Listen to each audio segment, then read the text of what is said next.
L'année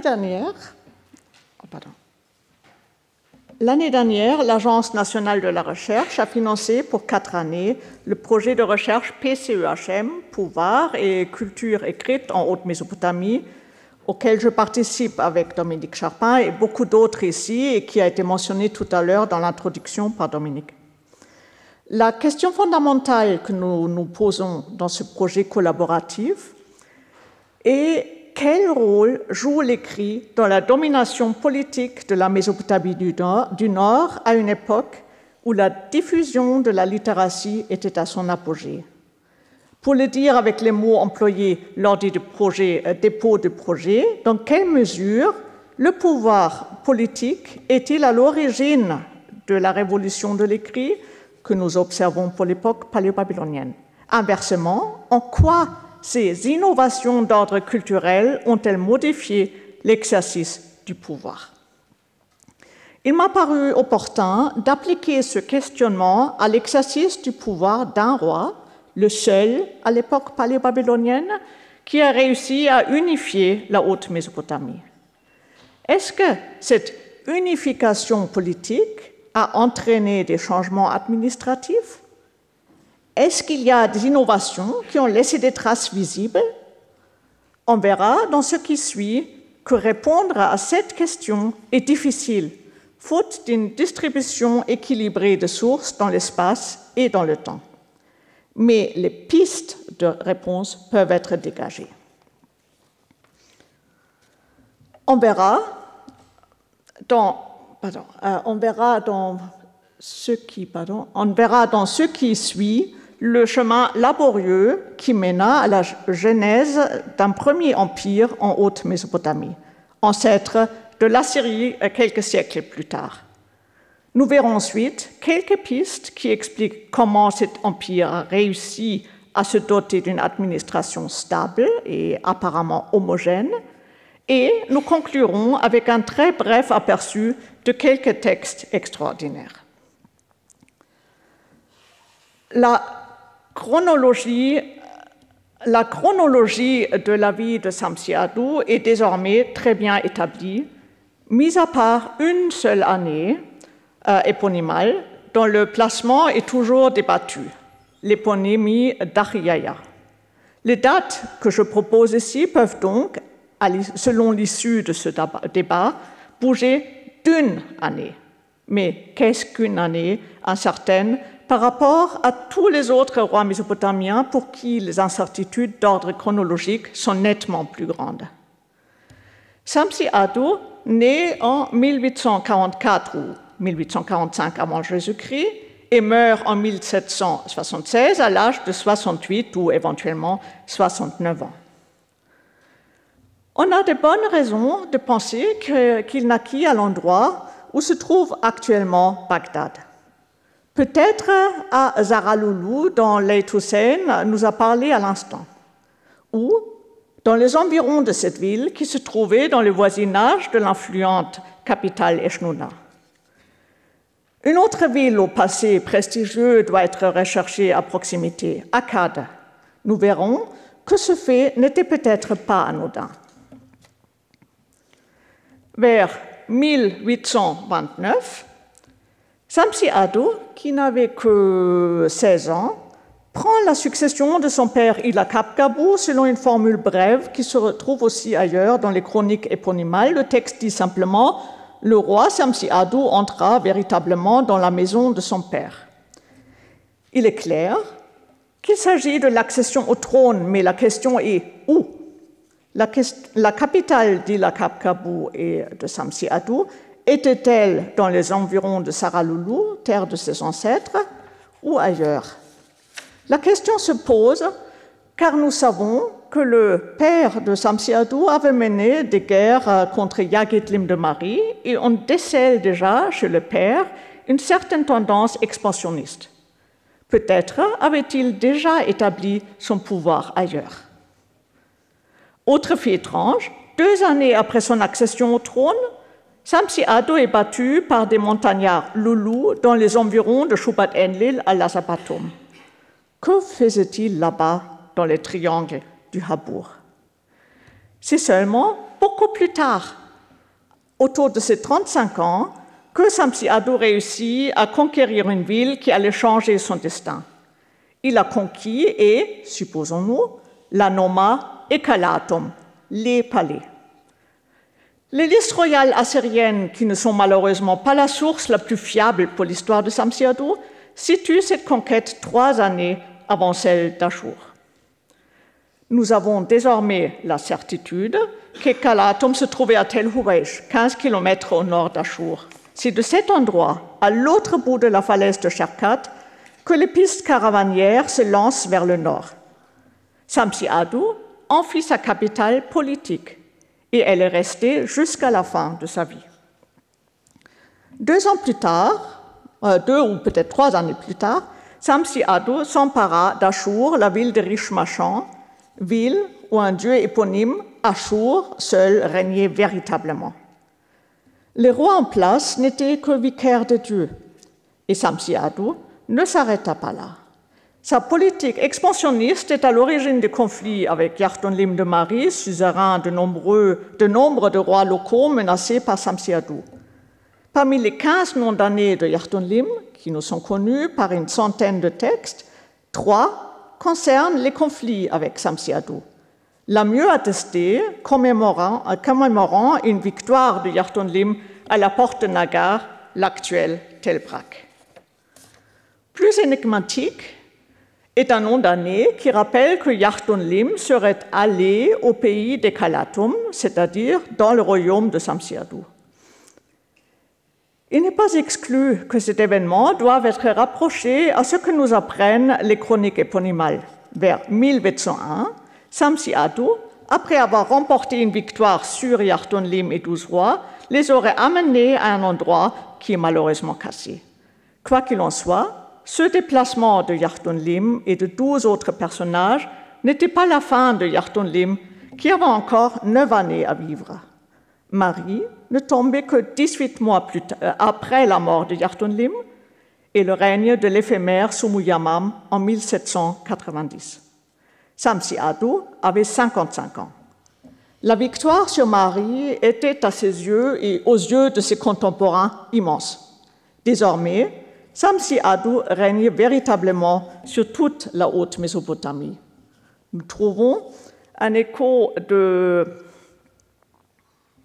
je suis dans le mauvais... Voilà. Nous trouvons un écho de l'effet produit dans une lettre. L'auteur écrit « À présent, son Dieu a appelé Monseigneur à la royauté et il lui a donné complètement les bords du Tigre et les bords de l'Euphrate. Mais une période de délaissement semble avoir suivi la prise de Marie avant que Samsi Adou n'y installe son fils puiné, Yasmar Adou, comme roi. L'auteur de la lettre s'en plaint en poursuivant « Pourquoi alors, Monseigneur, néglige-t-il ce pays-ci » À 65 ans, Samsi Adou lança une dernière grande guerre de conquête, cette fois-ci dans les régions à l'est du Tigre. En 1780, Arapra tomba, Nénive suivit peu après. Kabra, dans la région d'Erbil, résista quelques mois, mais ses gains de territoire n'étaient que de courte durée. Des révoltes éclatèrent partout et l'empire créé ne survécut pas à son créateur. Samsi Adou quitta ce monde en 1776, âgé de presque 70 ans. Samsi Adou avait bâti un empire qui, malgré l'expansion du territoire, restait politiquement stable pendant plusieurs décennies. Cette stabilité était assurée par une politique pragmatique et une administration bien rodée et encadrée, bien qu'elle soit pour l'instant encore difficile à analyser.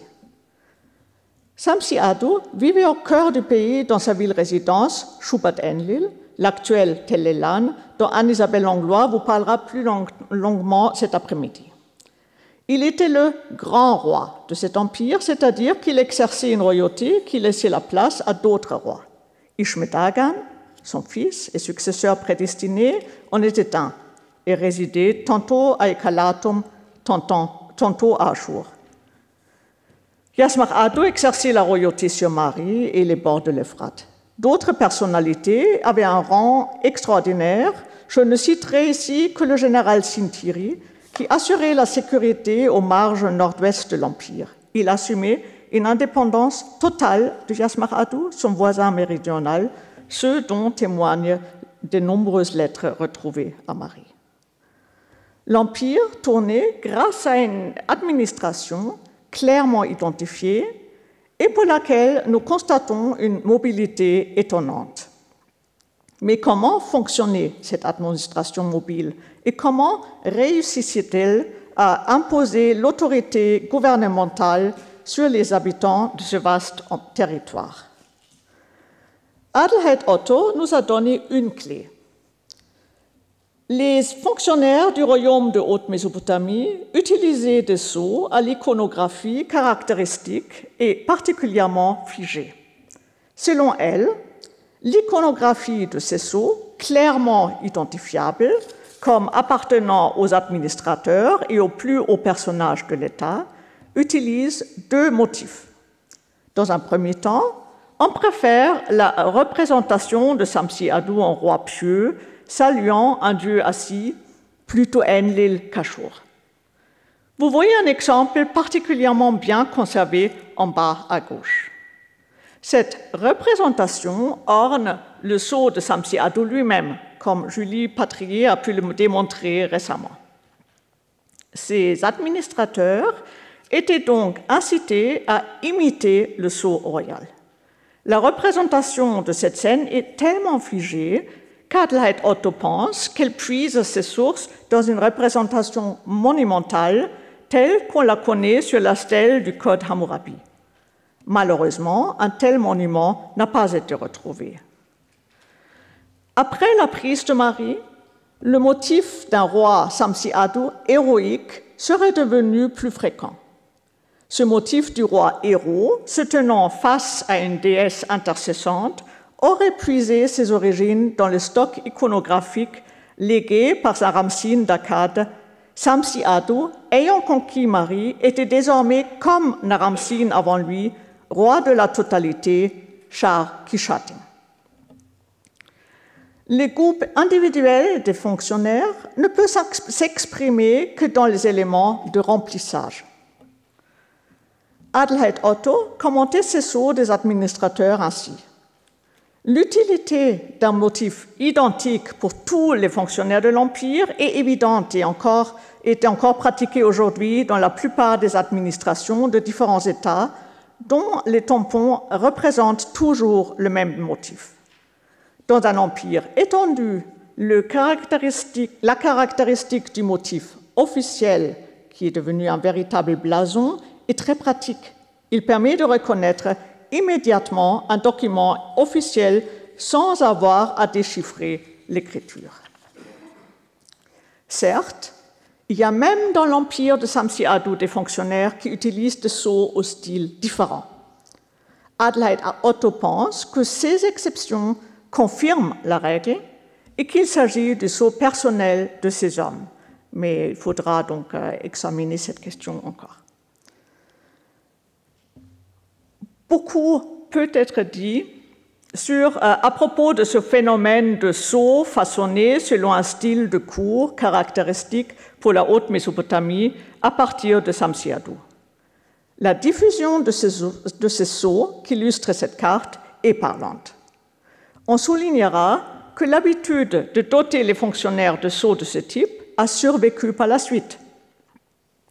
À Mari, sous Zimrilim, à Tel Rimar sous Ascoradou, mais aussi à Tel Eilan, on retrouve des sceaux de ce type tenus par les hauts personnages et administrateurs de ces royaumes.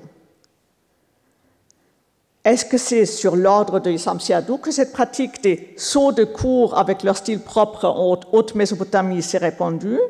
La documentation semble confirmer cette hypothèse, car aucun exemple ne vient de la cour de Yartunlim. Un autre phénomène qui caractérise cette époque est la grande mobilité des fonctionnaires. Les exemples sont très nombreux, notamment pour les plus hauts fonctionnaires les mieux attestés.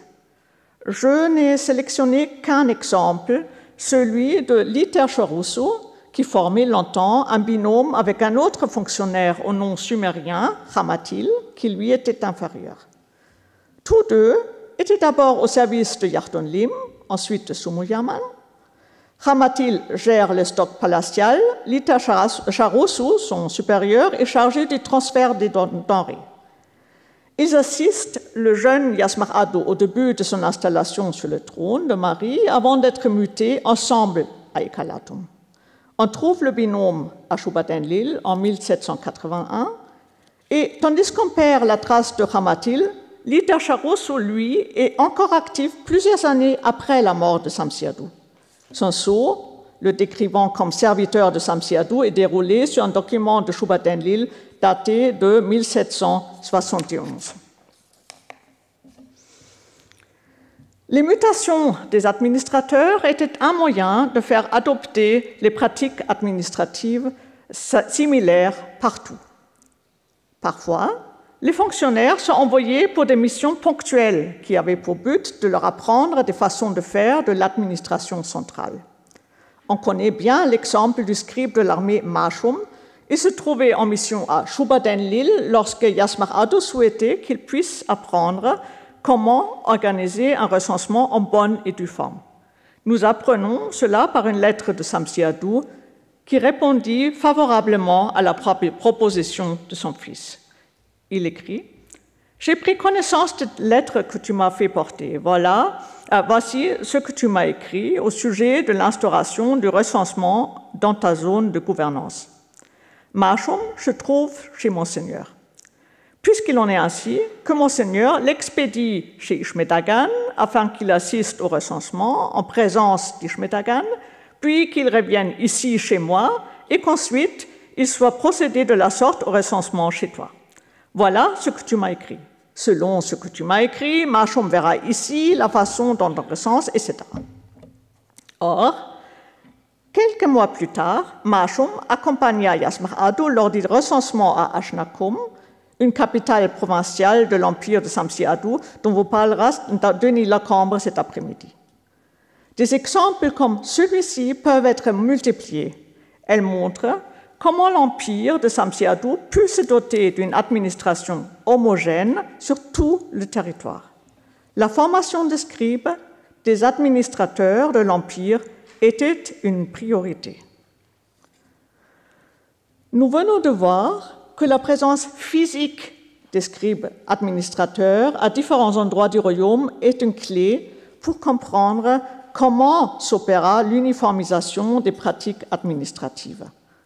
Un autre fait doit être souligné. Les hauts fonctionnaires ne se rendaient pas seulement régulièrement dans les différents endroits de l'Empire, soit pour une mission ponctuelle, soit suite à une mutation. Nombreux étaient ceux qui avaient un lien particulier avec Ekalatum, qui y possédaient une résidence.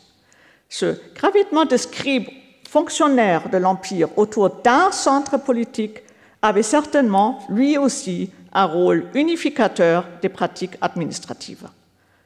L'attachement des fonctionnaires à la capitale politique était tellement fort qu'après la chute de l'empire de Samsiadou, ses anciens serviteurs de son royaume furent appelés fils, ou on peut comprendre citoyens d'Ekalatum. Vous l'aurez compris, je pense que nous avons des indices pour comprendre de quelle manière il devint possible, en très peu de temps, d'administrer un véritable empire comme celui de Samsiadou aux frontières mouvantes, empire toujours plus grand. Nous avons vu que la volonté politique apparaît clairement derrière cette uniformisation de l'administration et donc de l'écrit. Les mutations des fonctionnaires sont un exemple bien clair, mais est-ce que ces changements étaient dans l'air du temps? Est-ce qu'il s'agissait d'une mode lancée chez un voisin comme Eshmouna? Ou est-ce que nous observons une réelle volonté d'innovation chez Samsiadou? C'est difficile à dire, car il nous manque la comparaison.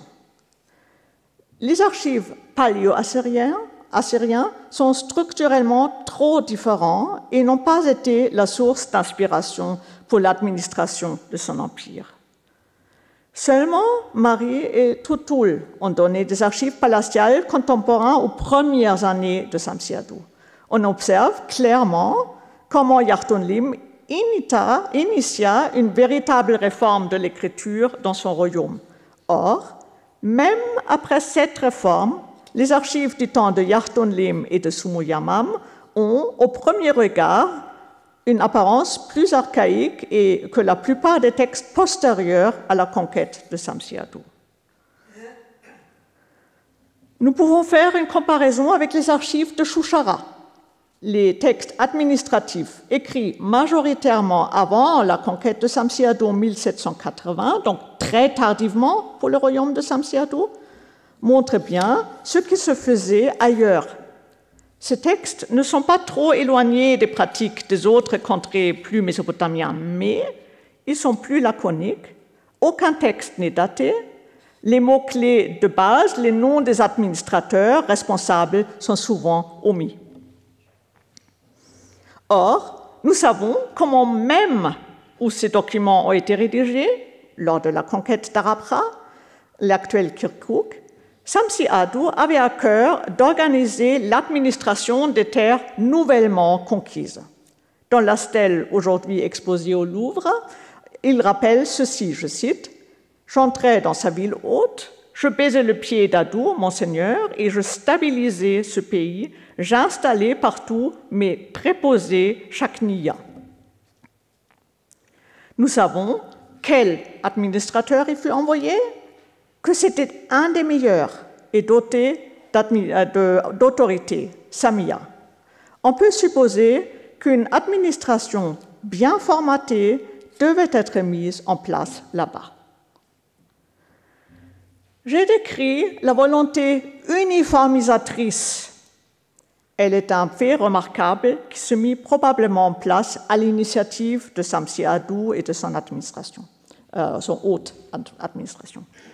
Mais si nous cherchons des innovations dans le domaine de l'écrit, nous en trouvons aussi. Je n'ai pas le temps d'aller dans les détails, quelques exemples suffiront.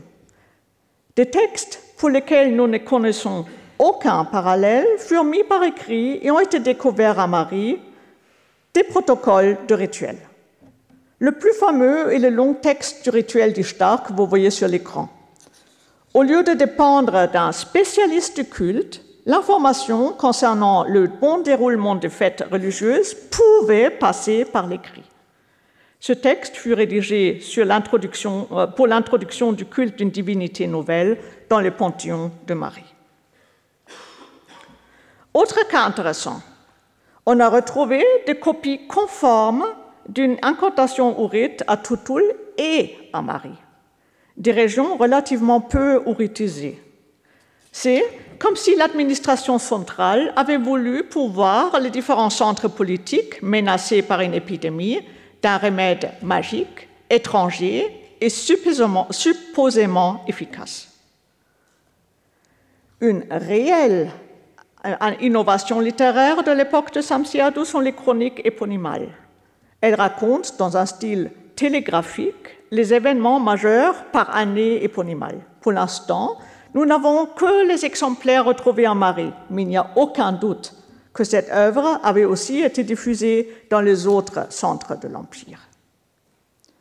Par contre, il n'est pas encore avéré que les listes royales assyriennes